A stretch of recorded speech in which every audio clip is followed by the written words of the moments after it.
Kongshi, for today's video, sa sideline muna tayo. Kaya halika, samahan ninyo ako at may pupuntahan tayo.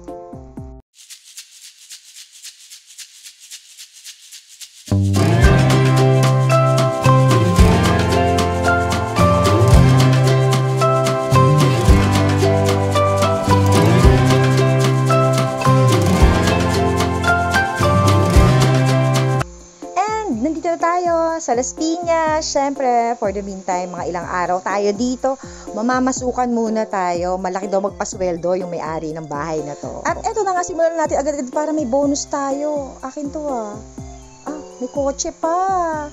Ang ganda nito, no? So, akin din lahat to. Bakit puro nakakalat yung gamit ko dito? Mapapagalitan tayo ng amo natin. Well, anyway, ayan, simulan na natin ang pagiging cleaner of the day. So, kailangan sipag-sipagan tayo today sa mga susunod na araw kasi baka tayo mapalayas at hindi tayo masweldohan. So, ayan, maglinis lang tayo ng living room and may makeover lang natin ng konti lang naman. So, ito muna inuna kong winalisan. And then later, doon naman sa kabilang side. So, doon na tayo sa kabilang side. Pwede na yun. Kasi makintab naman yung sahig nila. Hindi na kailangang, walisin ng bonggang-bongga. Ayan. Pero, alam mo, sa totoo lang, pag ganitong tiles talaga, everyday pa rin dapat nagwawalis ka. Kasi kahit mag-miss ka lang ng isang araw na hindi nagwalis, para pa rin may alikabok siya, no? Ba't kaya ganun? So, eto na, tignan nyo, Charan. Tignan niyo itsura ko. Mukhang alikabok. Pawis na pawis. Kala mo naman nag-exercise ako. Diba? Parang kala mo nag-zumba, diba? Labas pawis talaga yan. So, exercise. And, continue na tayo. So, ito naman. Dito naman tayo. So, nakita niyo naman, ito ang aming gamit para dito sa carpet. Kasi walang vacuum. So, for the meantime, ito munang walis na to. And in fairness, nakakawalis naman siya ng mga ali-alikabok. Nakakatanggal naman siya. Kaya, maganda rin tong walis na to. Ayan, Kung wala kang vacuum, nakakatanggal alikabok naman siya kahit papaano. Okay din tong walis na yan. Dalawa walis namin. Alam nyo ba yung walis tambo na yan? Napakatagal na yan. As in, ilang taon na yung walis tambo na yan. And so, next naman, ang ating gagawin ay itong mga halaman dito. Ayan. Alam nyo ba na pinutol lang yan doon sa monstera na tanim na halaman. Tapos ginawa lang yan ganyan. Diba? Kahit hindi yung buong halaman na ipasok mo. Tapos itong side naman na to, itong banig na yan na para din siyang tropilo. Pero actually upuan yan basta yun na yun, naguguluhan ako. Matagal na rin yan, mga yan. Tapos ito, look at this one. St. Joseph. So, ang ganda, no? Antique finish. So, ito dito sa side na to, sa corner na to. And, ayan, ganyan lang. Urong-urong lang ng konti. Tapos ito, and ang ganda nitong floor lamp, diba? So, ayan, ayusin ko lang itong mahiga dahil puro gamit ko pala itong nakakalat dito. And ito yung bar. Diba? Ang ganda nitong bar. Pero, for the meantime, patungan ko muna siya ng laptop. Ang cute-cute nito. Gold and black ang color niya. And it's look yayamanin. Diba? Ang ganda ng bahay nila. Simple, pero rock and roll. Char lang. So, ayan. Lagay na tayo ng throw pillow. And kunin ko na rin yung pillowcase, syempre, para mas maganda. Tingnan nyo. Ganda ng mga design, Ayan. So, lagay na natin para mailagay na rin natin dito sa sofa. Ganito lang. Medyo maskip lang pag nilagay. Tingnan nyo, ang ganda niya, natutuwa ako, yung color, yung design, and even this sofa, isang mahaba lang yung sofa niya, which is, maganda tignan, hindi masyadong, minimalist lang, yon. Yung pala iniisip kong term, minimalist ang dating, kasi isang long sofa lang, and accent chair, doon sa kabilang side ko, ayun, kita nyo naman isang chair na doon. So, nakatapos na tayo ng isa, and look at the design, ganda. So, tuloy-tuloy na natin. Muna ang paglalagay nitong pillowcase, and ito naman iba lang ang color, although same design and ibang kulay lang. Diba? Very nice. So, bagay na bagay siya dito sa sofa. Kasi yung design din ng sofa, tapos yung color din ng sofa, bagay na bagay itong dalawang throw pillow na to. Nag-blend talaga siya. Blend.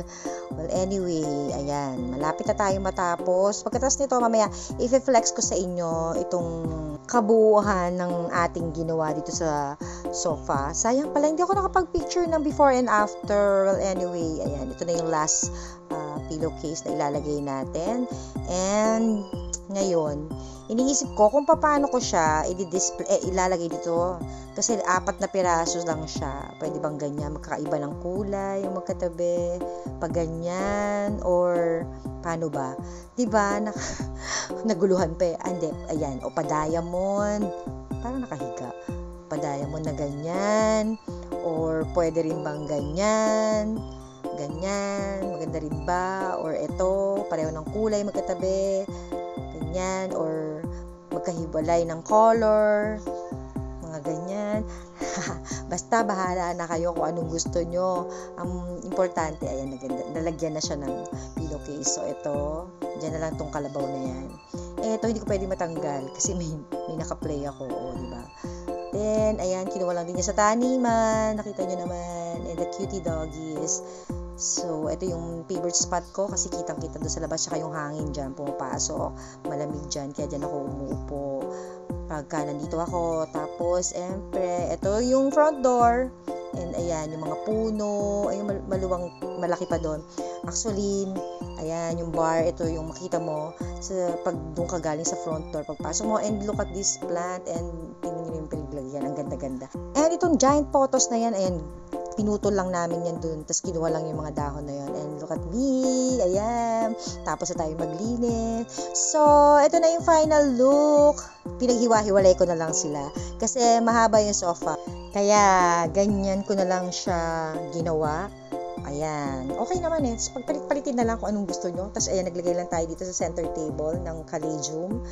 And ito yung sa kabilang corner na galing lang din natin sa mga tanim dyan na ginupit-kupit natin. And look at this one. This is Nara. Alam niyo ba, napakatagal na tong chair na yan.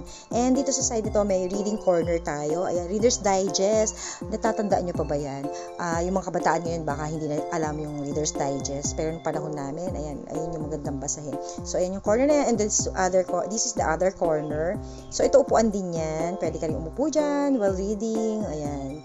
So, ito, and look at this floor lamp, diba? Ang ganda rin ng kanyang design. So, ayan siya. Etong corner na to. Tapos, ayan, ito, cross stitch. Alam niyo yan, nauso yan.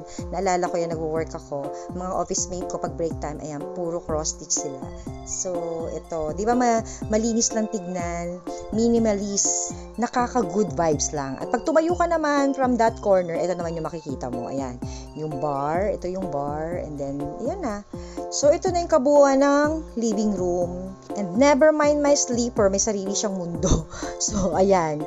Ito ang itsura naman pagka walang ilaw. So, pinatay ko yung ilaw, pero maliwanag pa rin. And look at this, aesthetic electric fan. Oh, ayos na ayos. Well, anyway, ayan, nakita niyo naman na maliwanag pa rin, natural light. Kaya ito yung favorite spot ko dito kasi pupasok dito yung hangin. So, kahit wala ka electric fan. Hanggang dito na lang. Salamat sa panonood. Stay safe and God bless everyone.